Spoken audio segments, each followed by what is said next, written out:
Hello, everyone, and welcome to another LFC Transfer Room stream. Wow, it's been a hectic couple of days, Neil and Kev. Absolutely. I mean, we were supposed to come on last night. I was supposed to do one last night, but we didn't have enough people to come on. But so we've got 2 days worth of news for us today, and that in a Liverpool transfer window with John Henry doing what he's doing. That is a long time. That is like a year in a club like Aston Villa, for example. First of all, Kev, how are you doing, mate? I'm all good, mate. All good. Summer's here, so nice and warm. And Jamie Webster for me tomorrow night, so can't wait. Should be good. How about you, Neil? Yeah, all good, thank you. Trying to stay off Twitter and ignore the constant speculation. I mean, how have you been doing? Because our site's been down for the last couple of nights. I'm having a break. To be honest, I don't think it's a bad thing. Have a couple of days off, so it should be back. I would think by the weekend. So yeah, it's been nice to have a little bit of a break, writing about the trials and tribulations of Liverpool Football Club. Yeah, I mean, I don't know about you, but again, it seemed like we said it last time on the stream. We seem to be writing the same sort of things. It's just a different player this year round. Kev, we will start with a certain player, the man of the moment at the moment. It's Dominik Szoboszlai from RB Leipzig, and yeah, this is a guy that when people say they've been following him and things like that, and you don't watch him. This is a guy. This is a guy I've been following for quite a while. Me and my mate, who was an Arsenal fan, have been talking about this guy for a long time, and I said, we need to go get this guy. Special. I mean, I look at Salzburg, that sort of area quite a lot, and Leipzig seem to pull the players from there because of obviously the links. So Dominik Szoboszlai, have you watched him as much as I have? I mean, I've watched him quite a bit, and the news coming out recently is it's just been bombarded. Romano, Ornstein, Simon Jones, everyone has been saying it about here, and both Ornstein and Romano both said that the release clause is £60 million at the moment, but it's tomorrow. Due to run out tomorrow. And Ornstein did go on to then say that the transfer is very difficult for Liverpool to accept because of the fee. Should we be paying that money for someone like him? I would say so. I haven't seen a lot of him. I've seen him in a pre-season game against us, and he looked impressive. Saw him in the Champions League against us, and he looked fairly good. I think the good thing about him is, and I've looked into a few of his stats, is we've got an AFCON coming up, and he looks the perfect player to take that right hand side. If Salah, when Salah does go to the AFCON, you got a player who can play in the middle on the right hand side, or you can play on the actual wing on the right hand side. So for me, it would make sense. But then we look at the fee, and that's where the hesitation and the paranoia kicks in, because I don't think we're trying to get players for around 30, 40 million. This is out of our price tag a little bit. And does that lean away from another player coming in from midfield? And does that harbour any chances of getting another player in? I hope not. I hope we try and put a deal together. I know it's going to be relatively hard, as you said, Damo, after tomorrow. But hopefully, it's a shame really, because you look at Carvalho going to Leipzig, and you thought you might have done a deal to sweeten the deal, yeah, sweeten it a little bit. And you got a player who can play in an attacking midfield sense in Carvalho. So I know it's not like for like, because he is a quality player, but at least you're leaving them with something rather than nothing. So I thought it might have been a little bit of a cushion blow for them, but it looks as though we're not even doing that. So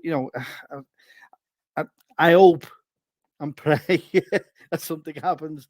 And I'm a bit like Neil. I'm trying to stay off Twitter because of it. So, but fingers crossed. He's a hell of a player. I've seen him on YouTube. He looks, even I look good on YouTube now and again, but not unless I watch these back. Hey, Kev, you're getting our midfield at the moment. Don't put yourself down. You're getting our midfield at the moment. Neil, Szoboszlai, more words are coming out. Ornstein said that we're exploring him. Romano said he's a big target. Simon Jones says hype on the list. This is a player we're definitely after, isn't it? I think so, because I think even yesterday, Paul Joyce, in the article that he wrote for the Times, also confirmed that he was definitely someone that we were looking at. I think Kev made a really important point that he's probably being looked at primarily for that right-sided midfield role in the new formation, but he has the ability to fill in on the right wing as well. So maybe, the price tag, if it's 60 million, maybe if we were going to pay 40 million for a midfielder and a 20 million for a Salah backup, maybe we get that in one player. He's outstanding from what I've seen. He's young, he's exciting, he's creative, he can score wonderful goals. I think he's exactly the sort of player that we should be looking at, and I'm hoping with the caliber of people that have come out and said that we are interested, that it feels like something might happen. Would you say we had a player like that since Coutinho? Yeah. As well? Yeah, I would say so. Yeah, our midfielders have always been, over the past few years, very workmanlike and done a brilliant job. All right, people have their views as to how it went last season, and a little bit earlier than that, but he will definitely give us something different. I think this is assuming that we stick with the same formation, with Trent pushing into midfield and that right-sided midfield player playing high up the pitch. I think most people would agree that we'd prefer to see a creative force like Szoboszlai in that position rather than someone like Jordan Henderson. So it's an exciting one. I don't quite understand, because of this release clause, what that means. Does it mean that we will trigger it, or are we going to wait? I'm going to ask you about that. Do you think we'd wait and see if we can negotiate the transfer price down? Maybe that feels like a Liverpool thing to do.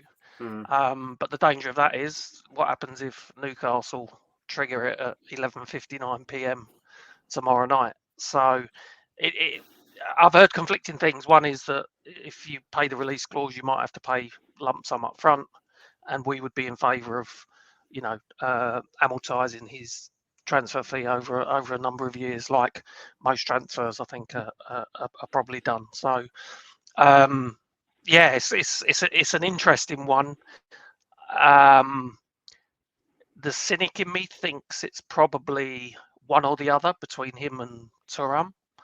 I don't think we'll get both, if I'm honest, but that may be just me. Neil, you're completely spot on there, because you can't ever be optimistic about this ownership anymore. You're one of the most optimistic people I know. Liverpool, you and Matty and Kev's optimistic at times as well. But I'm optimistic when it comes down to games and winning the game. I feel like we're going to I believe we can win every game. But when the transfer window comes on, I've been dampened that much. I'm now just a soggy rag, and I've just not long left in. But if you look at it, we've got McAllister in, versatile midfielder, probably going to play on the left. Is it the right balance then to add Szoboszlai and Thuram, or should we be looking more at someone a bit more defensive-minded, like a Kone? Well, I think Kone's injured and he's done his knee, but Lavia's one that's been strongly linked. So I'm not even sure the balance of those three makes sense, which is why I think it'll probably be one or the other. I hope I'm wrong. Ollie, we will be speaking FSG towards the end. Don't you worry about that. I've already told Kevin before this. I think he knows anyway. I don't want to talk about FSG, but I feel like we have to at some point in the stream, especially in the transfer window with everything that's going on at the moment. Also the golf situation, and then Paul Joyce coming out yesterday. I've got a lot to talk about in terms of that. So don't worry about that, Ollie. We will be covering that. We'll stick with Szoboszlai then, Kev. Yeah. This guy seems like another Bellingham, where he seems destined for Liverpool. He's already said on a podcast before that he loves Jurgen Klopp. He thinks he's the best coach in the world. He loves Anfield. He felt the only time he's been nervous in a game is at Anfield. Yeah, he's got a tattoo on his arm that quotes Steven Gerrard, for example. We've seen it all before with Bellingham. This guy looked destined for Liverpool. It's all about the pain in it. It's all about I've even seen a meme of him before the Champions League game. He's saying 55,000 Champions League game. It's Anfield or something similar to that. I don't want to get all stuck in because I've done that with Bellingham and my heart was ripped apart when it was not possible. I was saying to people around me, saying 100% he's going to sign for us. I don't want to get too carried away. I think he's a quality midfielder and it's someone that we need to be looking at. But as Liverpool always do, we go off in little tangents in the transfer window. We have a priority of getting the midfielders in with an engine of physicality, and we're already looks like we're already countering that with we've got an AFCON coming up, so we'll go for an attacking midfielder when he comes in. I love the idea, but you start thinking of we bring Szoboszlai in, we then bring Thuram in. We're already over 100 million already on that. And have we got that kind of money without really selling anyone? So that's where my apprehension comes in. But he's a quality player from what I've seen, and it's ideal for what we want. It's perfect. We've been crying out for who's going to be Salah's backup. You've got someone perfect who could come in and do the job for you. And quite really, we haven't really got that at the minute. We're putting players in there. We know that Gakpo can play across the front three. We also know Jota can, but we want someone who can just slot in there and be part of that on that side, and we don't have to worry about it. And we're not comparing. Oh, there we go. We're missing out because if we play Gakpo through the middle, we'll get more out of him and we utilize him better. And that's the problem you have within the fan base. But this would be perfect. But yet again, I agree with Neil. I think it may be coming down to either Thuram or Szoboszlai or whatever his name is. Szoboszlai. Yeah, only because I think with Trent moving in midfield, I wouldn't be surprised if John Henry's gone, well, there's one of your midfielders. So, you've got another two to get. So, it depends how it works. I'm probably being too cynical there, but, these things happen. Well, Comrade, I'm going to ask that question first. Yes, it is tomorrow. Tomorrow's his deadline. It's a £60 million release clause, which is 70 million euros. And I think it comes back again in something to do with January, where I think it could be negotiated afterwards, but then it comes back in January where the release clause come back in. And Kev, I'm going to ask you what you said in that as well. You said, do we have that? That's 100 million we're spending there. You said, do we have that? Do we have that? We should have that. We should have that. There should be money there. We haven't really spent all that much. We have an annual turnover. With let's put it this way: salaries will be on the way down because the bonuses haven't been met because we haven't been in the Champions League. So wages are structured heavily towards a bonus-related pay. So if you're doing well, then you'll be paid well. That's going to bring a significant amount down. Then you bring into the fact that Milner's left, and Ox has left, and Kate has left. So there's a substantial amount of money over the course of the year that you've got, let alone how much we got from finishing fifth in the league. So there's definitely money there. I think what Liverpool are trying to do is you've got basically we're always trying to do it on the cheap. It's as though we're going into Poundland and expecting to find something for 99p every time and coming out going, yes, we've got one over them. You can't do that. And sometimes you've got to spend your budget, and sometimes you've got to be able to gamble to do that. We've got ourselves into this point because we haven't really paid any kind of attention to the midfield area in the way that we have done in the past. We are now left with creative and technical players that don't necessarily play in a gegenpress and style of play. So what you've got now is we've got no legs and an aging midfield. So we're now in a position where we need three. Unfortunately, there's an inflation going on within the transfers at the minute. And we're still trying to look for a bargain. Now, there's bargains there, but when everyone knows that you're out for the midfielder and you need a midfielder, we saw it with Mount. We can't just rock up and go, oh, yeah, we'll pay you what we were going to pay last season. No, that money's gone up now. Casado's like 80, 90 million. So you're going to have to, at some point, you're going to have to bite the bullet and either say, one, we can pay this, or I need to get investments in or sell up. Neil, I'm going to ask you two questions here. What do you think the club will bite the bullet? Do you think John Henry will bite the bullet? And number two, do you think John Henry has vouchers for Poundland? I think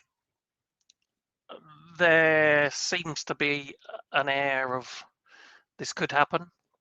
I don't think it'll be the release clause. I think it will be this. We'll pay it off over this. We'll spread the cost over the length of the contract. I think it could happen, but as I say, I do think that will be at the expense probably of Thuram. I hope I'm wrong.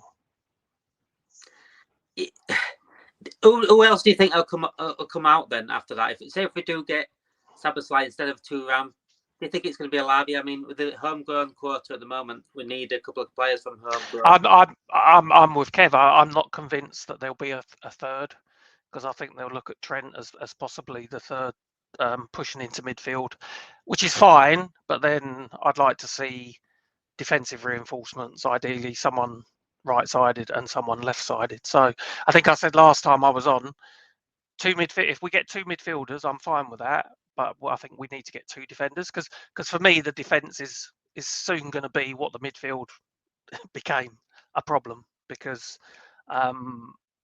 we are starting to look like that is an area that certainly needs some investment, and hopefully we'll be proactive during this window and in January to make sure that we don't have that huge drop off like we saw with the midfield last year. So as I say, I think the defence could become the new midfield unless it's given some attention.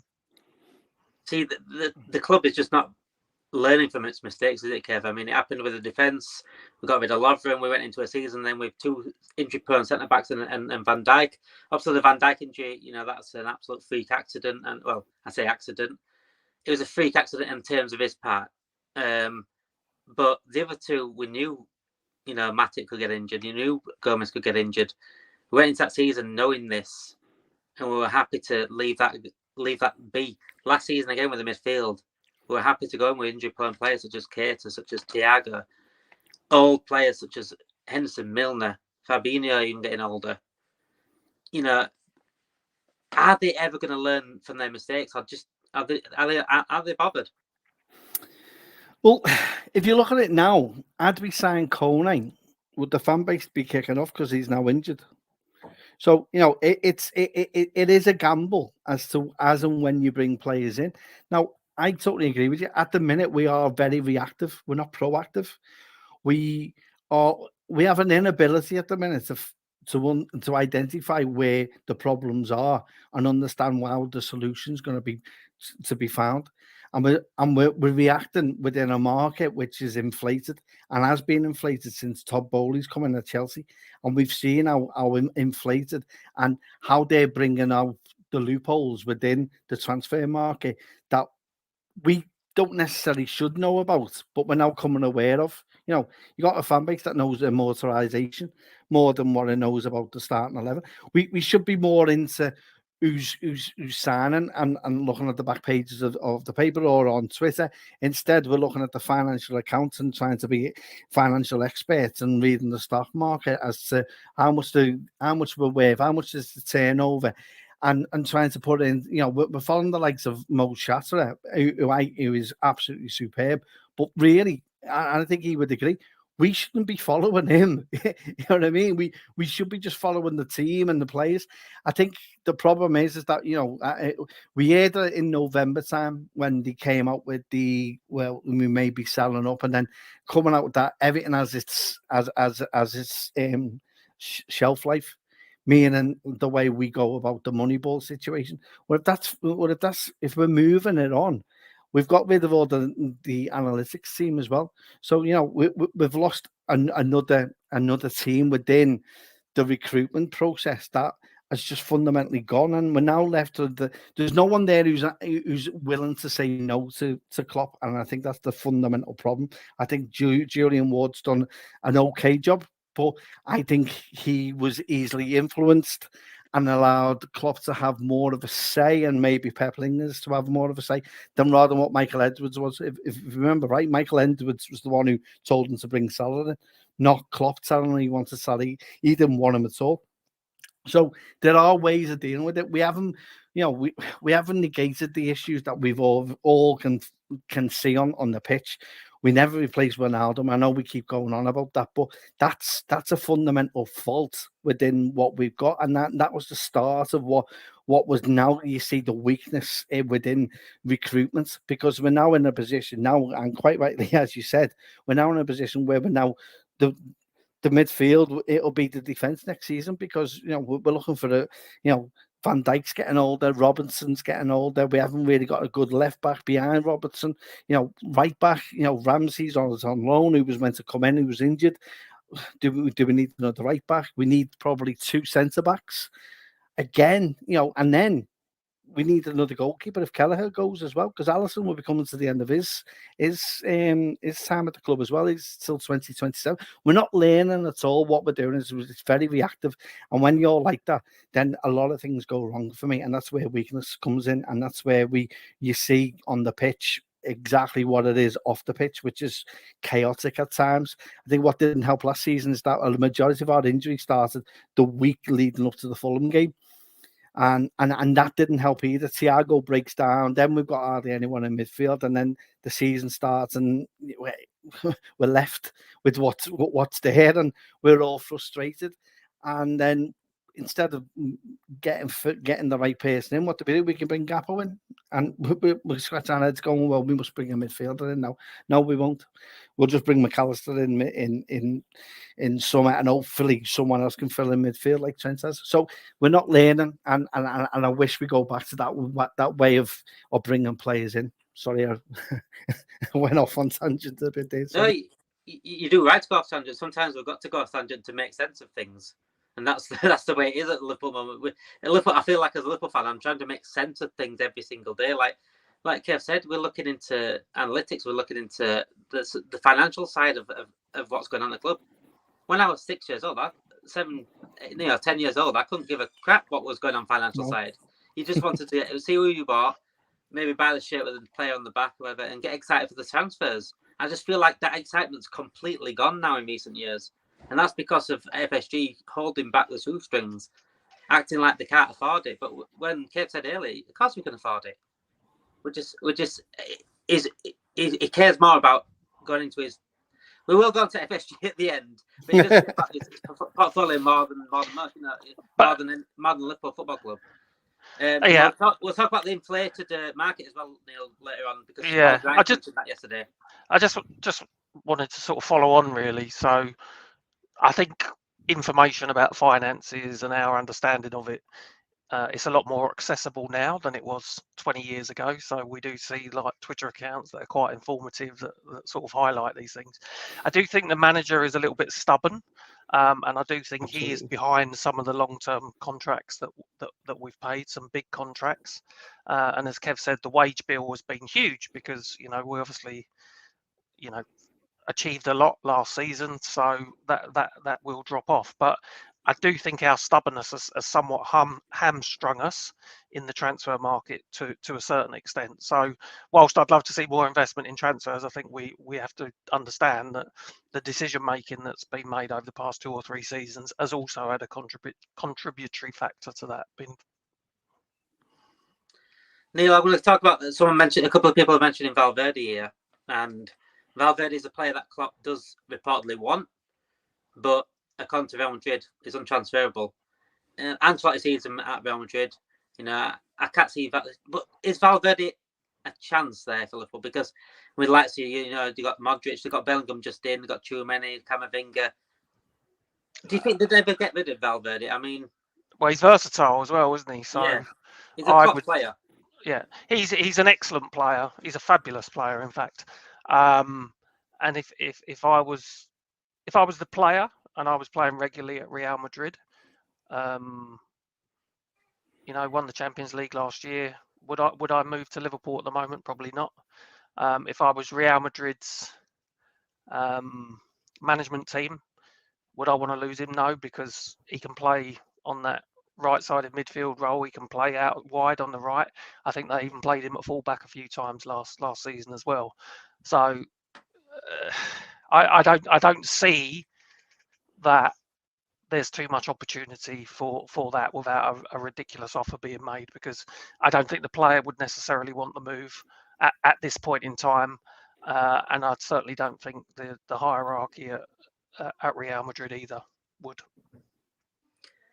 Okay, if it is Szoboszlai coming in, and you think there's another midfielder possibly, who do you want it to be? Do you think it should be a CDM? I've said all along. What I've witnessed last season is we've got no engine, and we've got no progressiveness, and we've got no physicality in there. And that sums up Turan for me. 6'4", built like a beast, progressive with the ball, can actually run with the ball in a straight line, which is something that you don't hear of in our team. I want someone like that. I want someone with that kind of presence. I want someone who's a bit of a beast in there. I want someone who can drive with the ball and get us out of our go from a counter attacking from a defensive man to a counter attacking side. We haven't seen it much last season. I want that physicality in there. The Villa game for me summed it up for me out what we needed. The likes of you got a Jacob Ramsey. He'd be excellent in our midfield. But again, we're talking about money that you're gonna have to pay to bring these players in. Do you know what I mean? Going on to what you were talking about Valverde, I think what everyone's trying to do is trying to put one-on-one together that Real Madrid are going to get Mbappe, so they've got to somehow sell people. So we're trying to look at players who would potentially go. Tchouaméni would probably be another one. And if I was Real Madrid, I'd be more willing to sell him than what I would be than Valverde, because what Valverde offers you versatility-wise and the positions he can play, rather than Tchouaméni, who you could probably still get your money back on. I mean, Valverde, if they sell him now, they're probably losing out on 50-60 million at least, because of how good he is. And would he come to us? That's the other thing. But for me, I do want Turan. I'll be honest. I haven't watched any of the under-21s because last time I harboured a player like this, and there was an under-21 competition on, it was Sporting Lisbon's Ronaldo, who was playing against Man United, who then joins them for 12.75 million, when he was actually Liverpool, was meant to be Liverpool bounded at the time. So I've been hurt once. I don't want to be hurt again. these under 17s, under 21 tournaments do sell some players, don't they? I remember watching Raheem Sterling at under 17s. I kept an eye on when LFC TV was free back in the day. I kept an eye on Raheem Sterling through the academy, and I was excited about the under 17s World Cup tournament, and he was unbelievable in that tournament. By the way, I don't know if he got a player tournament, something like that. He played unbelievable in that tournament, Sterling. And since then, I watched him through Liverpool. Then obviously he's ended up at Chelsea. I mean, what a career that is. I mean, he should have stayed at Liverpool to Sterling. I think it'd have been unbelievable. Before we do go on to outgoings, then everyone that is enjoying, we've got 113 people watching at the moment. Thank you everyone for watching. As per, please like and subscribe and set your notifications on, because we will be live as much as we can, possibly every night if we can. Last night was an off day because of lack of guests, but we will be on as much as we can, and podcasts are going to be coming thick and fast sometime soon. Outgoings then, Neil. Fabio Carvalho is in Germany right now, set for his medical for RB Leipzig. As Neil said earlier, should it have been a sweetener for the Szoboszlai deal? Well, we don't know that it hasn't been, do we? But it seems to be reported. Oh, Neil, I love it, mate. It seems to be reported that it hasn't been, and it's not linked, but we don't know that it hasn't been. So I'll hold fire a little bit on that one. However, you'd like to think that we did use our nous a little bit if we did want Szoboszlai to use that as a bargaining tool. So does it soften them up a little bit though? Yeah, I think there's a good relationship there anyway, isn't there? So obviously Keita came from there. We've had players come from Red Bull clubs. Sadio Mane came from there. Takumi Minamino. There's others as well, I think. So I think the relation, and Konate came from there, didn't he? So I think the relationship is a good one. I don't think we'd send Carvalho there if we didn't trust them as well. So yeah, maybe it has been used as a sweetener. Well, I guess we'll find out. Do you think it's the right deal then, Neil, that Fabio Carvalho does go on loan, because there's no option to buy, so it gives that chance for him to get that first team football that he needs.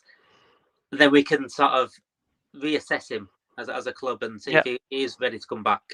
I think he's got a lot of potential, and I think we saw flashes of it you know, in the first sort of quarter of the season, and then he didn't get much of a look in. So he's certainly not someone that you think, oh, I don't really care if we get rid of him. He's someone that you think he might have something to offer going forward. So you would hope that he'll get regular football in the Bundesliga, like other players that have gone to the Bundesliga on loan have, and come back a better player because of it. And we've got no obligation to sell him. So he's an interesting one, and he could suddenly he could suddenly make a real difference to us if he develops as his potential suggests that he could. Another player, Kev, that's been talked about leaving Liverpool, surprisingly, if I'm honest, but it's been shut down by the club. And Neil Jones said in the cut-off side that the club do have a lot of faith in Darwin Nunez. And I think I've heard Lucas Leiva bigging him up in recent. I think it was earlier on today.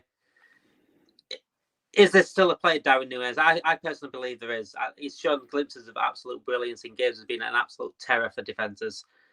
Do you think he'll come into his own this season? He should do. From what I've seen when he was playing for Benfica against us, that game at Anfield, I haven't seen a centre forward play the way he did, with the depth of touch, and even the goals he scored offside against us was unbelievably well taken. There's a definite play there. I think the problem with Nunez is he's gone up again, and he feels he has to produce every game. And I think his head and his feet are not naturally in tow with each other in tangents. There's times where you see glimpses of what he can do, and then there's others where he's ski whiffing the ball, air shots all over the place. There is definitely a player there. He needs to calm down. That's the only criticism I've got. Also, the other criticism is that he tends to lean towards the left-hand side far too much. And there's times last season where you see, like a Jota, or you also see Nunez there, and you're thinking, what are you doing there? You should be in the box. It's about him learning and adapting. I think we were trying to adapt to him. And he was trying to adapt to us, and he was trying to adapt, and we were trying to adapt with not our strongest 11, with a lot of injuries, as we've said, and not our strongest 11. Put him in the right side, and you'll see him starting to play a lot better. There's glimpses. You saw the little flicks he done against Fulham, the goal there, the goal against Real Madrid. Although we get beat 5-2, you're thinking, wow, he's found his touch here. We have seen a lot of it, and I'm not going to call him out and say he finished with 15 goals last season. That's no criticism against himself. He took them well. The headers he scored as well. He's versatile. He's chaotic. We haven't had that much. And when he has played, apart from his hot-headedness in the Crystal Palace game, apart from that, he's caused chaos every time he's played. He hasn't really scored, but we saw it when he thinks about it. That's where he has the issue.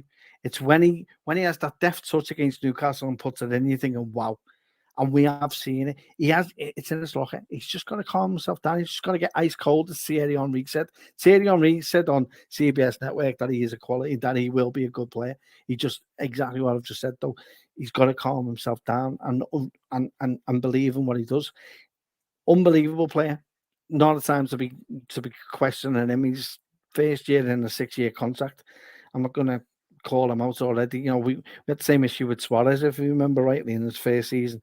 Then look what happened to him with us. So, there's definitely potentially a very good player there. He's just got to learn to adapt. That's all.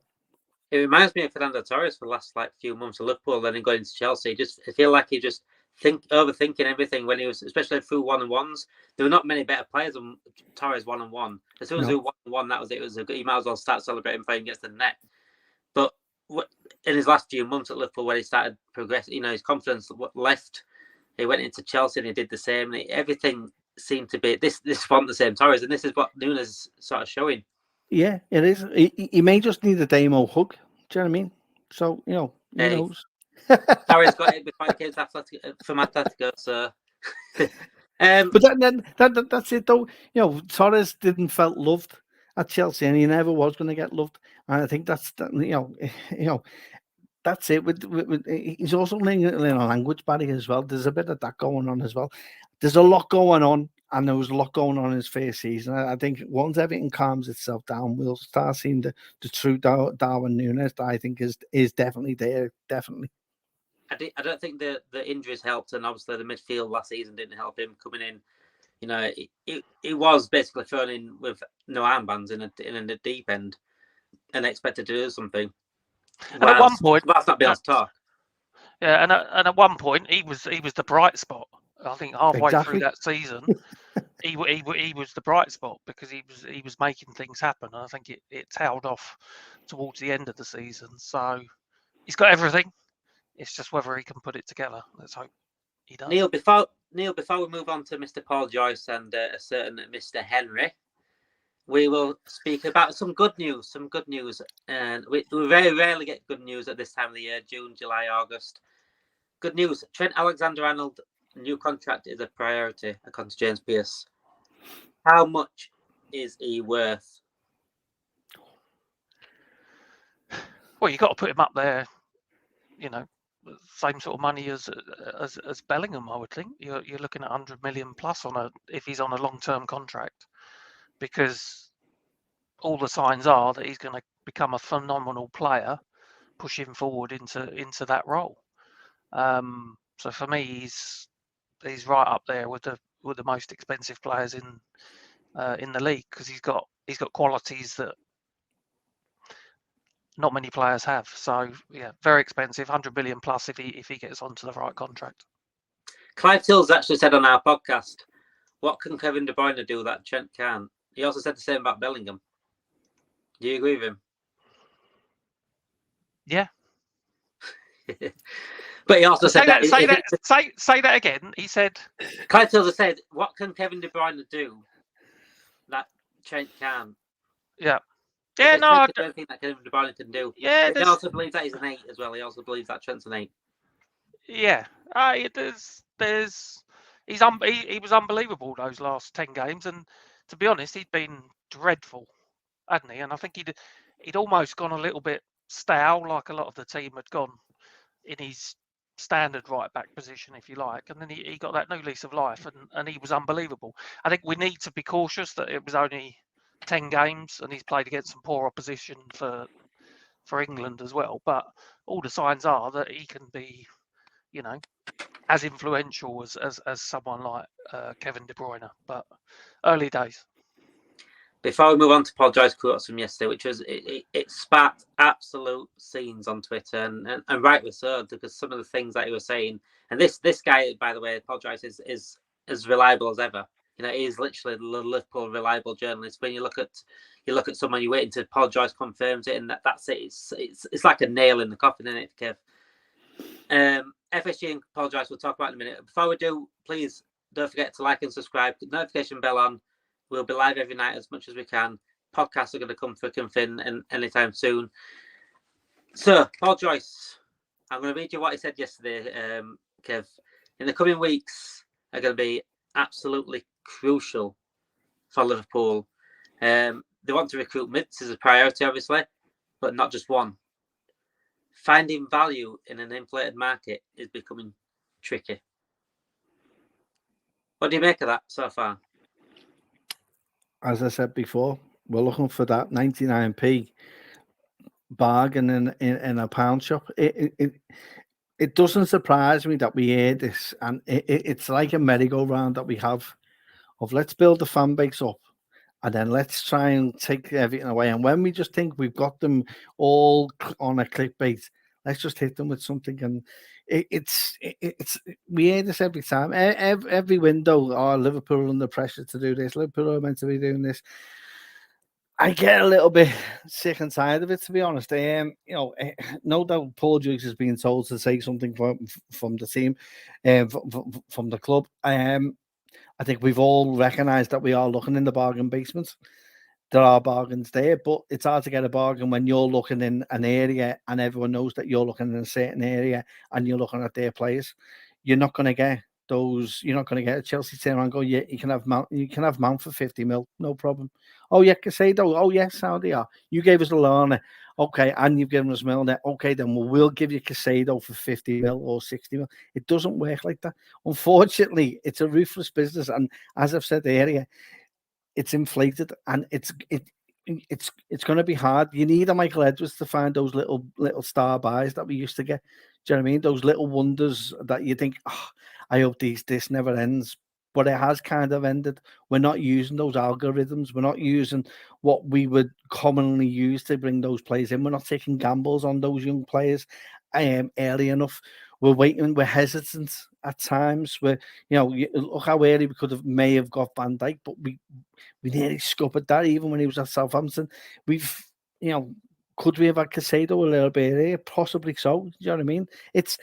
It's not rocket science what Brighton are doing. We've been doing it earlier than that. It's just that, they've took it to another level and decided to gamble on these players. We haven't. Going over to South America and looking for these little, gems that are there. It's about going out there and looking, searching, and scouting.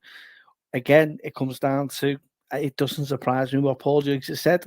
He'll continue to say that, and I will continue to listen to it, and it'll just frustrate the fan base. That's why I'm keeping off social media, because of that. And at the end of the day, the window's been open about less than 2 weeks. Not open everywhere in Europe as of yet. And we're already having palpitations as to what's going to happen over the next couple of weeks. It is going to be hard for us. We are going to struggle. I think we are going to struggle because we've got Europa League. So it's hard to bring someone in on a project to say that was only a glimmer. It was only, don't worry about it. We'll be back up there next season. It's hard when offering Europa football, when a lot of clubs that we're going to are playing in Champions League football next season. So it's coming down to Klopp trying to have a word and trying to bring them in. But it doesn't have when you're hearing what you are in, is that them trying to play a bit of tit for tat in the media sense kind of way to clubs to say, look, we'll just walk away. And we have walked away from certain deals, Bellingham and Ideal one of them, but it doesn't surprise me whatsoever. Do you know what I mean? I was expecting some kind of, I was expecting a kidney blow either tonight or maybe tomorrow in relation to Szoboszlai. So, I'm prepared now. I mean, you're completely right. A lot of people have been hiding their heads in sands, and to them, this transfer window's new, and they're like, why are you panicking for? Why are you panicking for? It's only 2 weeks in, but we've seen it all before. We've seen it all. This is the same happened last season. It happened the season before. I've seen it all before. Neil and me write every day, near enough. Neil definitely does. He writes like 6 articles a day, this lad. He's an absolute workhorse. Exactly what we need in midfield, by the way, Neil. So if you get your boots out, please get ready. But Damo, just before you go on, it's like what I said to you the other week. This is probably like Groundhog Day with yourselves, really, this transfer window, like the last couple of transfer windows. So I know, like Jay Moose just said, cheers for being cheery, Kev, but we've seen it before. Do you know what I mean? It's these, especially Neil and especially Damo, these write good articles as well. And if you don't follow them because their articles are really good. But that's the question I'd ask yourselves. Is it like Groundhog Day, but with just different players? Or, has it changed in the last 18 months for you guys when you are writing? It's a similar wording as well, though, isn't it? Like interested, monitored, exploring that came out today. Exploring's a new one. I just feel like we run out of words sometimes. I mean, the Bellingham one, I can't remember how many times I've wrote about Bellingham the last 2 years. Yeah. Absolute wasted, by the way. Yeah. You almost go on autopilot because you're used to writing the same thing. The 19-year-old generational talent, all of those. You feel like you have to make it sound different every time, even though it's the same sort of article, just from a different source. You got to make it sound different. Yeah. And the Bellingham, I just feel like me and Neil, especially, wasted 2 years on Bellingham alone, when we were never going for him because of the price. Just before we do move on, I'm going to talk about the Arsenal situation in a minute, Ken Patrick. Before we do move on, this is 150 people watching. Please, we've got 37 likes. Please make sure you like and subscribe, because the more you do that, the more we get noticed and the better the content we're going to be. I mean, just like they say here, like Charles Presley, we post content daily. Expert analysis are coming up. Podcasts are coming up. Incredible guests. I've already got like 5 guests lined up for podcasts, by the way. So Clive Tills last week. I've got Jacques Talbot coming back on, hopefully to give us more transfer news.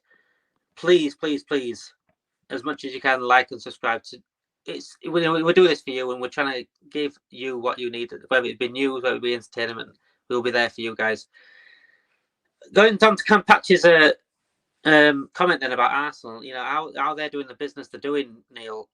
I mean, people say people, you only want oil state-run clubs and things like that. You want to spend like City, you want to spend like Chelsea. What's the excuse for Arsenal? Because they haven't got an oil state. We just want to spend like Arsenal at times.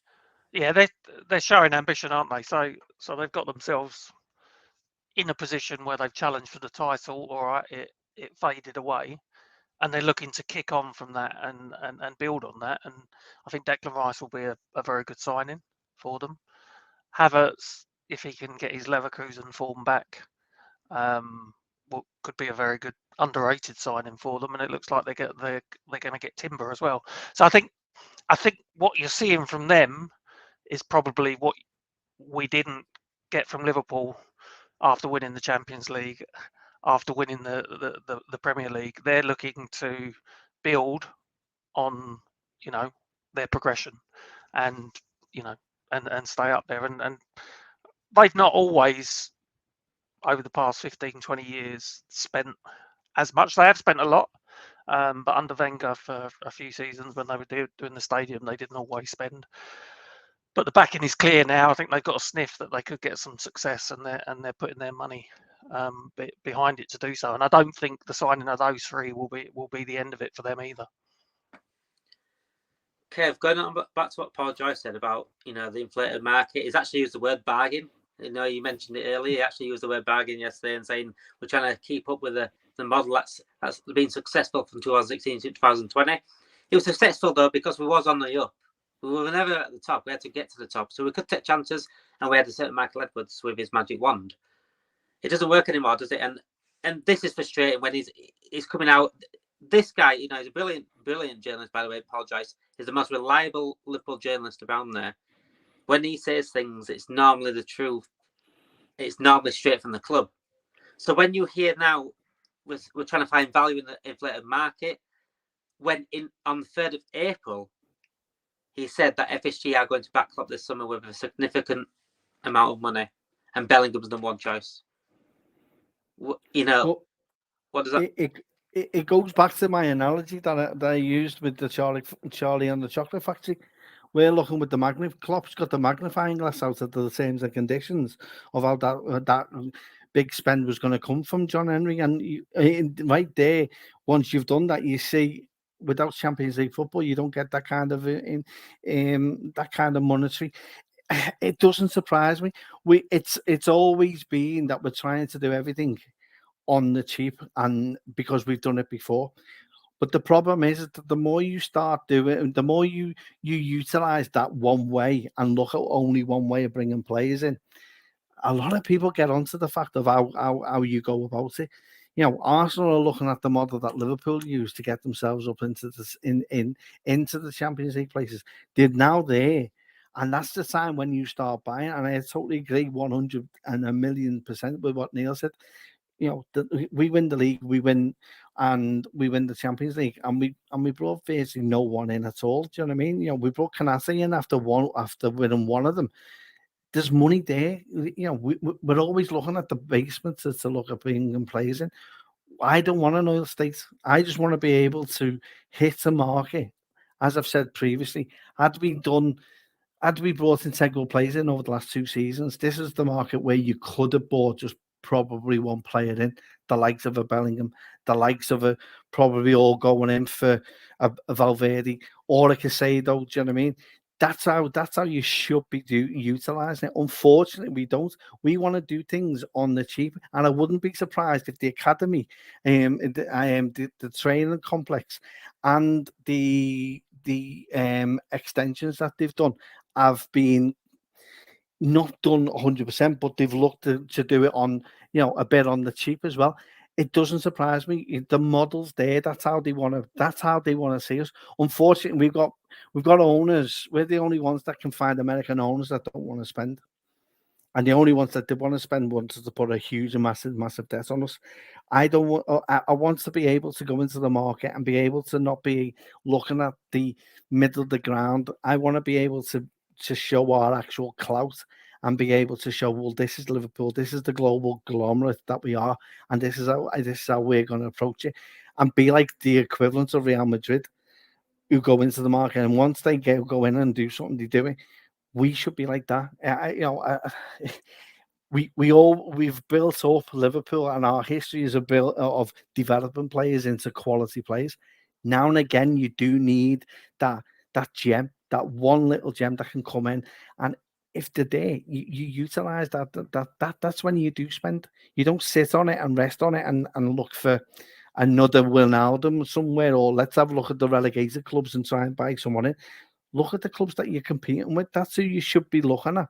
The likes of Brighton as well. Do you know what I mean? Looking at bringing those players in. Why, and questioning our recruitment, going, well, why are they finding them before us, and why aren't we going in and getting them in when they are? That's the problem we've got at the minute. And until that's rectified, we are going to continue to see this. And the lack of communication from them to inform us as to where the investment is, and is that integral to our actual position and buying players in? I don't know. Are we waiting for the 1st of June, which is after the financials for last season for players, which may be on the 30th? Are we waiting for the 1st of July to bring players in? Bit of communication in the right way, rather than the negativity that we've seen for the last 2-3 months. But if investments come in, is it wise to say, we've got an extra £1 billion? Oh no! When you're going to buy buy players. I get that, but I also think that there could have been it could be worded to try and at least ease the pressure that we are aware that this is about to happen. We are aware that you want to know, but unfortunately we are still in the process of dealing with that. And once we have news, there's ways around it. The problem is that the club aren't willing to go down that route. They don't want to communicate that kind of transparency, which is it's what the fans want. And at the end of the day, that's all us as fans want, though. It's what the fans need, isn't it, Kev? Exactly. Just a bit of transparency. We don't want to need to know the fundamentals as to what's going on, but at least give us, and at least treat us as intelligent people and not like kids who can't be told something. Do you know what I mean? And even over the sale, that was widely reported. Again, David Ornstein was involved in announcing that. I don't think there was anything officially that came out afterwards, was there, to say this club's not up to sale. You had to read what John Henry said to the Boston Globe or something like that. So I feel that the model that works so well has gone stale, and it's not sustainable going forward. And we either need to change the way we do business and take a gamble on some of these youngsters in South America, like the Casados. I think we were looking at him without seeing them within a big league. We may have to, if FSG are going to stay in their current guys, we may have to look at doing things like that. I think there's a defensive midfielder at Boca now, Alan Varela. $15 million release clause. What's the downside? You buy him, he's young. He's going to retain his value, and he could be worth 100 million in 2 years' time. So we either need to change our strategy, or the investment needs to come in. Exactly. I don't mind us playing that we're poor in the transfer market, because it's not good for people to think that we're flush with money. So I don't mind that, and I think there's probably some spin around that. I'll be fed up if we play poor. and we are poor, and we don't bring more players in. I think what also helps, as well as the fact how quickly and swiftly we moved away from the Bellingham deal when it was about to break, the fact that we just walked away and went, no, that's it. Paul Joyce broke that. 49 minutes after we were all told that it was going to happen. Do you know what I mean? So it's good in that sense, because I agree with you, Neil. It shows a bit of that theatre that they will walk away. Do you know what I mean? So it's then putting emphasis and pressure on the player to decide whether you're you're going to join. So no, I get that, but I also think that, at least treat us as grown-ups at some point and to some degree, so that we do have some kind of communication.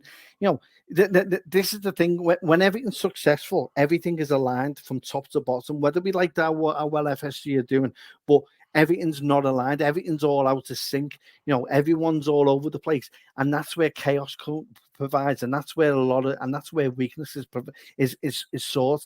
That's where it needs to start coming into line, and people start taking, identifying where those weaknesses are within the recruitment, within the structure of the club, and hire and how to make that better. Because at the minute, ambiguity words that are brought out in statements, we are misread and misinterpreted by fans because they look into it far too deeply. The PR from the club I've seen in the last 4 or 5 years is just, to me, I can't understand how fans can't see it. I don't know. Even from the Jurgen Klopp comments in press conferences, where if you read between the lines of what he's saying, when he said, I'm not in charge of the budget, he doesn't need to say that. We know he's not in charge of the budget, but there's a reason why he's saying that. That's what you need to ask yourself. No other manager will come out and say that. I'm not in charge of the budget, because we know you're not. So things like that, and things, the PR coming out from the journalists, that are close to the club, that will be fed these reports, by the way, from the club itself. These ones close to, Joyce, James Pierce, things like that. They come from the club. To me, a lot of this has been PR and saying we're going to back Klopp. Back when we won the Champions League, we won the Champions League, so we're going to back Klopp to go again. We brought in Sepp Vandenberg, Elliot, and Adrian. That's not backing Klopp. That's not backing Klopp. And when people say, "Well, Klopp's choosing this and this," I've always said he's been given ultimatums every single transfer window. Every single transfer window. Last year, he had. We were looking at Bellingham, we were looking at Tchouaméni first. These were the first priorities. So midfield was our priority, by the way. Even though we said all the way through we didn't want a midfielder. And that's what's come out of it at the end. The club didn't want a midfielder. The club didn't want a midfielder. That was number one priority at the beginning of the window. If people have forgotten that, it was Bellingham and Tchouaméni. We tried Tchouaméni, chose Real Madrid. We bought Nunez, which was 65 million, obviously, plus the thing. We sold Mane. We recruited about 60 million, didn't we? 65 million. So basically paid for Nunez on sales. We bought Nunez in, and then all of a sudden, so as the Ramsey transfer was done, Carvalho, Ramsey, Nunez, that was it. Reports came out, transfer window's done. Everyone couldn't believe it. Everyone couldn't believe it. No, it's not done. It's still 2 3. But the thing is, though, you know yourselves with with the articles that you do and all like that. But what we're saying is basically being admitted by the Red Sox and the Penguin fans as well. So this is across the whole of the FSG Pro. The teams that they have. So it's not just us, and we're kicking on because we're not getting our spend. The Red Sox fans aren't happy. The Penguin fans aren't happy. This golf thing that's about to happen as well. They're not going to be happy at some point either. So this is what happens. It is what it is, and until something happens, and I'll be honest, I don't see the fan base going against the FSG as much until Klopp comes out and goes, "Well, I wasn't backed," and it's only if Klopp comes out and says that, then you'll see the likes of what United are doing. Because until then, it won't happen. From the match lads I go with, they are aggrieved as to what's going on, but there's not on. I was there with Hicks and Gillette with him in charge, so I know what bad owners are like. These are nowhere near that. They just run it as a corporate global and just an asset. They don't see it as anything else. There's no kind of, they're not heartfelt. There's nothing within the heart I feel like to be a Liverpool fan. I feel like they've used this, if I'm honest. I feel like they've used this club to then push on to other things, and Liverpool with such a socialist viewpoint on life itself, and rightly so, because I'm all for that. I hate the Tories. I hate the way the country's ran. I'm from Yorkshire myself. I'm from North, so I'm on the same wavelength as Scousers. So to accept, so for this to be accepted as these are like capitalist owners, and they've treated us like an absolute shit show. They've bought us for 300 million and just sucked every little bit of users to build their portfolio up, build their money up. They use our name to get loans in to then go buy other things, such as the golf thing and Pittsburgh Penguins. Well, use our name to do that. Here's the kicker to it all. Liverpool's a golden egg, and they've seen it, they've witnessed it, and that's what's got bugging against them.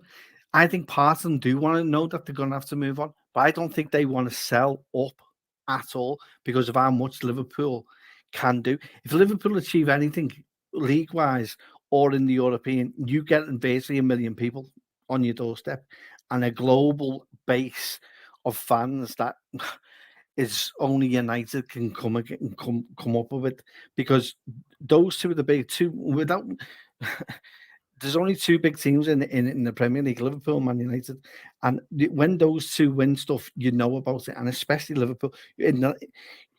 You only have to see we had three quarters of 1 million people there, and the merchandise you can build off that. Do you know what I mean? Especially with the new Nike thing, which is coming up to the last year of its tenure at the minute.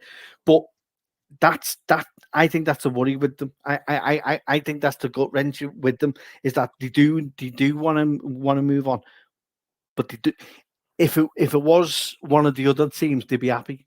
But because it's Liverpool, we can make a killing off these, because if these win the league again, these win the European Cup again, which we have come close to. Look at when we won 2 cups. Do you know what I mean? Bloody hell. So, I think there's a bit of that in them, because if you're a financial business, if you're a businessman, you look at that and you think they're the perfect team to take over, and you'll flourish as well. It won't degrade in value. It'll go up. And this is why I don't get when fans come back to me and say, "Look, there's no one out there that will buy Liverpool." Don't talk crap. Don't talk crap.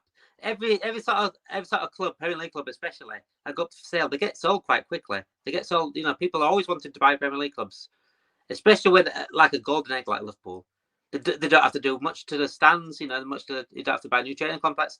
We've got no roof leaking like Old Trafford. We've got a manager there that's probably the best in the world, alongside Pep Guardiola. We've got a decent core group of players there. They just need an extra bit of push every season, especially in the transfer window. And this is what we're not getting from FSG. And like Kev said, they're literally using us to build this portfolio, to then go on to get an NBA side, then to make a golf side. If they give an absolute crap about Liverpool, they won't be focusing on other sports. And the Red Sox fans are saying the same thing. The Pittsburgh Penguins fans are saying the same thing. The Las Vegas side, NBA side, will be saying the same thing in 3 years. The golf team will be saying the same thing in 3 years. Just watch it happen, unfold. And the quicker, for me, Neil, what would it take for FSG to go? Would it take Jurgen Klopp to walk? And do you think Jurgen Klopp would walk? It doesn't feel like he's going to. I don't see him going and until the end of his contract. Will he come out in the media and criticise them if he doesn't get backed? I suspect. I think he could be. It could be on his last tether, Maybe. Regarding that. Yeah. I mean, we're not at the stage yet where we've seen what's happening this summer.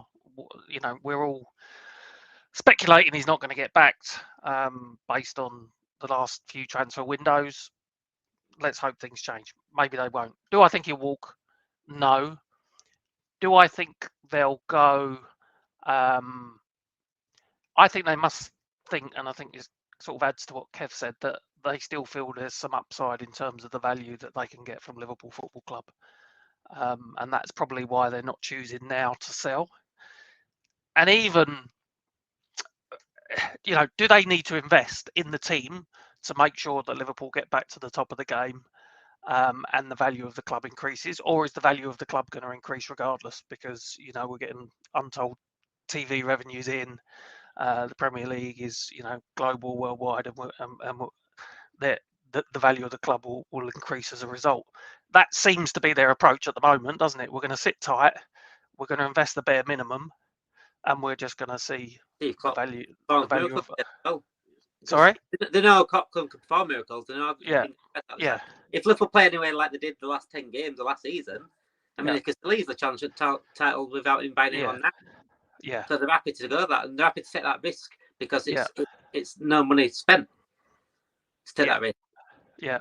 So I don't see. I can see some investment coming in, and maybe they'll have an exit strategy where they'll say once we get to this point we will exit. But I don't think we're close to that. We may see some investment with a view to a takeover in a few years' time. I think that's probably most likely, if anything. I just want to explain why a lot of Liverpool fans are really getting frustrated right now. And I know it's only 2 weeks into the window or whatever. I think it's not just what I said earlier, where we've seen it all before, and Kev said it earlier, we've seen it all before. It is Groundhog Day. The same happened last year, so we're seeing it all happen again. I think it's more the fact that if this window does not go right, and FSG still haven't backclocked by the end of the window, it's too late. And this is why fans need to sort of start turning now, because if it gets to the end of the window, we wait. Oh, just wait till people say, just wait until the end of the window. We get to the end of the window, and it's still a pathetic window. That's another season could be wasted. Do you know what I'm saying? It's going to be too late by the time this window closes. It's too late. We've got to wait till January then, and even then, we'll still have fucking FSG in charge. This pressure needs to be on FSG now. I said it last season. I said it after the Champions League final on this stream. I said we need to put our foot on FSG, and we can't take it off. I said this after the Champions League final. I was pissed off anyway. The final, how it went off and things like that. I probably high in emotion, but I said it and I meant it at the time. We should have kept our foot on the FSG. Why we haven't got it on it now? And I'm not saying a lot of fans. I'd say a majority of fans can't stand them now. I think a lot of fans have turned in the last year or so, especially this season, coming fifth. I'm for me, Neil and Kev. I'm just beyond frustrated. I've been at the frustrated stage. I feel like I'm at grief where you have them stages of thing. I feel like I just feel sad now about it all. I just feel like I'm tired of it all, mate. I'm tired of it all, honestly. It is tiring, and especially when you're writing about something over the last couple of seasons like yourselves have, and you can see the frustration, and it probably comes out in how you write as well at times. Do you know what I mean? Because there's only so much you can take of what's going on. As I've said before, I don't see the fan base turning on them, and it won't do until Klopp comes out and says something. That's when you'll see the fans reacting the way that I said at the start of this, and especially with Bellingham falling through that, this has to be pinpoint. This has to be on point this season, and never as a transfer window has there been more eyes on what we're going to do. Has never been more seen and more pressure on making sure we get the right players in. I agree with you. If I can't see nothing unless Klopp shows his frustration and physically says it. I don't see the fan base turning, and I don't see many people. I know a few on Twitter last season were trying to get, we'll start a protest outside. Nothing happened, and nothing will happen. It will continue, and until as I said, Klopp comes out, I can't see many of the fan base turning. They'll be frustrated, and especially on Twitter. But I don't think that's for everyone. I think there's a lot of people who are starting to wake up to what's happening, and it probably needs us, sadly, to finish 10th or 11th, and a bad transfer window or a bad season overall before you see any kind of context towards protests and anything like that on FSG out. We see it all over Twitter, but I don't see it within the fan base who and match lads who I go with. They are frustrated and annoyed, but there's not enough there to go out as of yet. All guns blazing, unfortunately. But that will start to tether away, I think. And it will, and as I said, sadly, it may need to take us down to the 10th position, and hardly anyone coming in those transfer windows for that to happen. And that's the crossroads we're at. I mean, I feel like, do I want to finish badly in the project of FSG being forced out? Do I want say, finish 10th, for example, if I know FSG are going to be forced out by the end of it. But my pride of Liverpool and my pride of being a Liverpool fan, I can't finish 10th. You know what I'm saying? I want FSG to go. As much as I want FSG to go, I can't physically finish 10th. I can't deal with a season like that. But I want the fans to see this now before it is too late. I mean, I think it's too late now in terms of we've just wasted last season. I feel like we could have got the quad the season before. I feel like that season before that, the injury-prone season, as it were, I think that could have been avoided. I feel they've wasted 2 out of the last 3 seasons because of this. And the quadruple run, I adored that run, and the hard work we put in that season was unbelievable. That was one of the greatest seasons I've ever seen Liverpool play. But I think it glossed over a lot. I think it glossed over a lot, and it especially glossed over the midfield. And I sort of wish that quadruple run didn't happen, because I'd rather just been out of the Premier League and Champions League early, just so it didn't gloss over the midfield, if that makes sense.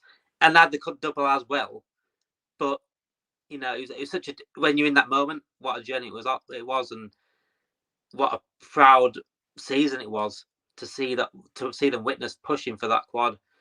Unlucky not to get it in the end, but I just feel like it glossed over a lot, and it's getting to a stage now where this season it's a need of rebuild. We need at least 3 centre midfielders. We need a defender, and it's got to this stage because of the neglect over the last few years. We shouldn't have had to be at this stage. If we got a midfielder last season, would we have won? You know, would we have got top 4? I think we would have.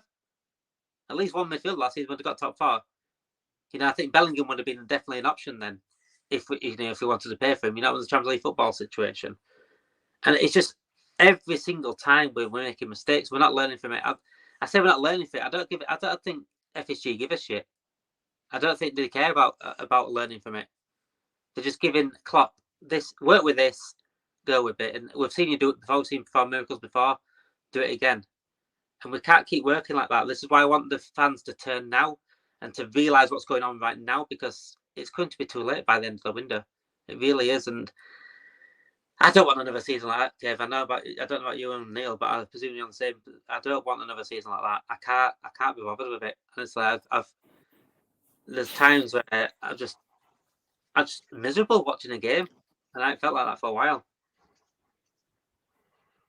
I think one of the things that makes me miserable is all these muscle injuries as well that we seem to pick up, because definitely. That's part of the problem. I'm not blaming injuries for how bad we were for 3/4 of 5/6 of last season, but I think it all has a knock-on impact, because then you get players playing too often, and then they pick up little niggles, and then you're down to the bare bones in terms of the squad. And if you haven't invested in the squad, then you pay for it. So I find that as frustrating as anything. Last season was awful. Up until those last 11 games unbeaten, it wasn't enjoyable. It was. I remember the Leicester game at Anfield. We won 2-0. I was there. Oh, no, 2-1. It was a Valvas 2 own goals. And I come away thinking we've won, and I have hated that game because we were so poor. Even the games we won, we didn't play particularly well. All right, we had a few big victories. But yeah, it was frustrating. But as I've said many times before, it does feel like a bit of a tipping point. Transfers is only going to help that if we strengthen with 4, 5, 6 players. But that injury situation must be addressed as well, because there is something not right that we get so many players that pick up muscle injuries. Diaz and his knee, that happened in a match. It's fine. I get it. However, we get players that finish matches without a problem, and then they're not available for the next week. So what have they been doing in between? Exactly. They've been hanging out with kids. But no, going on to like what you were saying before, Neil. Even the 9-0 win against Bournemouth you didn't feel emphatic after the end of it. Even the 7-0, I came out thinking, I didn't come out thinking, oh, that's it, now where we're going to get top 4. I was thinking, how did that happen? Do you know what I mean? It was, and it proved it, because we didn't go on and do anything after that. They didn't build any confidence in the team. It was just like a glimmer of, it always gave you a glimmer of hope that it wasn't all that bad. In a sense, because they were dotted about. The Newcastle win, the 2-1 win in the last minute, those kind of victories that we hadn't seen since like it reminded me a bit of Klopp's first full season in charge at the club, where he was still trying to understand of where the weaknesses are, where I need to build, and who I need to bring in. But that's what it felt like to me. But it's hard though, isn't it? Do you know what I mean? You walk away after winning Bournemouth 9-0 and you just go, yeah, okay, yeah, sad. I remember after the 7-0 against Man United, I can probably find it on my phone, me saying to someone, we'll probably lose to Bournemouth next week. And it just wasn't a surprise, was it? That we did. The 5-0 at Old Trafford was better than the 7-0 at Anfield. Just because of the way we played, the dominant. We knew we were going to go again and see the game after. We knew that was us. That was us being dominant. That 7-0. I just laughed. I think about the fifth goal. I started laughing after every goal. I couldn't believe your eyes. Back when we won the 5-0 at Old Trafford, I was sitting there. Well, this is Liverpool, and that's what it was. I just feel like you just said there. It feels like that first season under Klopp. And that's how much we've gone backwards. And that's where we need to look at, the reason why we became what we was, because we bought Van Dijk, we bought Alisson, we bought the impact players that we needed. And that's exactly what we need now. For example, like a Declan Rice for Arsenal. I think that Declan Rice deal for Arsenal, it's a lot of money, but that's a VVD signing for Arsenal. Oh yeah, but the thing is though, how did we buy VVD and how did we buy Alisson? That's what I'm going for. We don't have that exactly. Do you know what I mean? So that's the model. Does that mean that we're going to sell Salah for 200 million? Because that's how we bought these big players in. We brought the big players in, and the only time Klopp has had money is because we sold Coutinho for an astronomical amount. It changed us. So the proof there of changing us. Oh yeah, it does. Like that. It shows that when you buy the quality and he's given the money to spend, that it's spent wisely.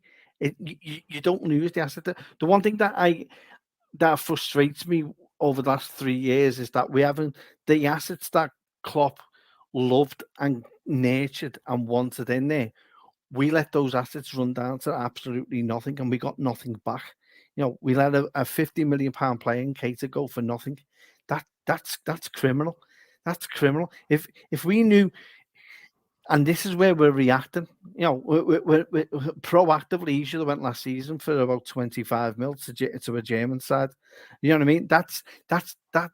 Those are the kind of things that frustrate me more, is that we are so really reactive in certain things. I mean, I'm not quick and decisive enough to make a decision as to, all right, then we'll keep him for another season. But we don't realise the damage that we'll do by keeping a player who you get a third of the games out of, and you're letting that asset go for nothing, and you're going to pay him more in his wages. I know people get frustrated with a contract extension, but a contract extension gives you, it protects the assets as well as giving them a bit of a pace as well. That's kind of, it goes hand in hand. I know people would be frustrated, but at least you wouldn't be frustrated now if we sold them for 20-25 million. Oxlade-Chamberlain, you'd probably be able to get another 5-10 million for. So there's already 35. There's probably the money for Thuram. Do you know what I mean? That's the and that's the niggling thing I've got with the club at the minute. The problem is with this, Ollie, is Klopp's absolutely spot on. Though we're so bad at selling first-team players, but then we say Klopp's awful at it. But Klopp, if he were to get rid of these players, say like he got rid of, say for example, Oxlade-Chamberlain last year for 10 million, Naby for 25 million. So that's two midfielders gone. Is he going to get the midfielder that he needs with that 35 million? Because FSG won't put fucking add to it. They won't add to it. That's the problem.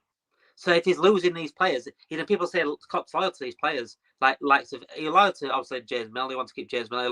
There's a reason why James Milner wanted to stay around, because of his experience and what he brings off the pitch is second to none. But likes of Keita, he didn't want to play Keita. When Keita was fit, he hardly played him. When Oxford fit, he didn't play him. You know what I'm saying? He doesn't. He speaks louder with his actions than he does his words. I've always said that when he don't want these players. He clearly didn't want Cater. He clearly didn't want Ox. If he wanted them, he'd been begging the club to keep him like did James Milner. He didn't want him. And the reason why we had to keep him and Klopp had to have him as a thing is because they needed the numbers. Because if they got rid of them, they wouldn't have brought the midfielder in that he needed. They wouldn't, it's always bargain bin FC. This is what we are, bargain bin FC, friend zone FC. Because we're talking to the girl all night. And when she says, can you buy me a drink? Can't afford it. And that's where you get friend zoned. This is what we are. We're friend zone FC in this. This is what Liverpool are, friend zone FC. It's as simple as that. And if you're not willing to put your hands in your pockets for FSG, then go. It's as simple as that, go, because we're not going to go anywhere else. We're not going to get in. The value is probably the highest it's ever been in recent times. And I don't think it's going to get any higher under you. So if you want to get the most out of Liverpool, it's best to go now because the value is only going to go backwards. Because when Man City are taking over the way they do, they're dominating the way they are, Arsenal are pushing on again. Man United are trying to push on again. If they get Qataris in, they're definitely going to push on again. Newcastle are looking to push on. Even fucking Spurs are looking to get players over us. They're looking to get a Van de Ven, aren't they? The player that we're after, apparently. We're losing players to fucking Spurs. We are completely not being the club that we are. We are Liverpool Football Club, not Friends Zone FC. We need to start acting like Liverpool Football Club. Challenging for titles, challenging for trophies, built on success. Bill Shankly and Bob Paisley would not deal with FSG. And that's where we need to really deal with that now. Because they wouldn't. You're telling me Bill Shankly deal with FSG? The guy that thinks second place is a failure. The only ruthless manager we've had is Bob Paisley. In his 10 years, he's the only one who actually got rid of players. That's the template. That's the template for a manager at Liverpool Football Club as to how to bring players in, out, and came out with you don't waste your legs at this club. You go elsewhere. So we always sell, and it's hard to do that though, and we found it hard. It's hard to know when someone's at their peak and gone. I think it's easy with hindsight to say, well, Ox was gone after the first season when, that after that Roma, the injury he picked up against Roma, he was gone then. So we should have Paisley would have done that. Do you know what I mean? It is the way the club is. Do you know what I mean? And, he gets rid of Dalglish and he gets rid of Keegan and brings in Dalglish. That's unbelievable. That's change Ray Kennedy into a number 5 instead of a number 9 when he was at Arsenal, and turned him into an absolute world beater in that position. It's unprecedented what Paisley did in the 9 years he was in charge, and he won as much as what Ferguson did over 24 years. So he's the only one who actually dominated English and European football at the same time in his tenure. It was unbelievable time. It's a template to what we should be looking at. Unfortunately, I think Paisley could adapt under this. He would have been a bit more ruthless with the squad. You probably would have saw. He would have shocked a lot of people. He would have got rid of Bobby Firmino probably 2 seasons ago, personally. And he that's the kind of man I think he is. Quiet assassin. Do you know what I mean? And he unbelievable man. But it is what it is at the minute. You know what I mean? We're only 2 weeks into a window, and we're already on the doom and gloom, what it looks like. But it's not. There's things have gone on in the past that you look at and you think, right, well, is this going the way? And I can see people in the comments talking about Villa being aggressive. Who knows? We may be. Do you know what I mean? I hope Neil's right that we're using Carvalho as some kind of sweetener for. It's a bit of hope. And before we go, guys, I'm gonna sum up where Liverpool are right now as a club. Klarna took the piss today. Klarna on Twitter. For those that don't know who Klarna is, it's a company which allows you to pay monthly for things like clothes, for things like objects, mobile phones and things like that. You could pay monthly installments rather than paying a full sum. And it was on a David Ornstein tweet about Szoboszlai, and about the fact that we were willing to pay the money. Really, you know, we're looking at the money; it's too much for us. And Klarna tweeted back, tagging John Henry, by the way. They tagged John Henry and said, "John, do you know you could just DM us anytime, right?"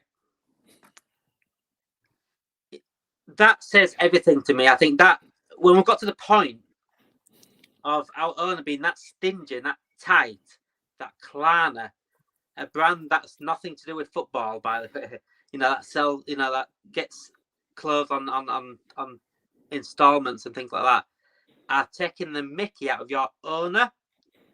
That's where we are. That is the lowest of the low. And if that doesn't wake your eyes for what's going on here and what's going on with John Henry and where their intentions lie, then nothing will. Nothing will. If Klarna can't open your eyes, nothing will. Even Specsavers can't help you at this point.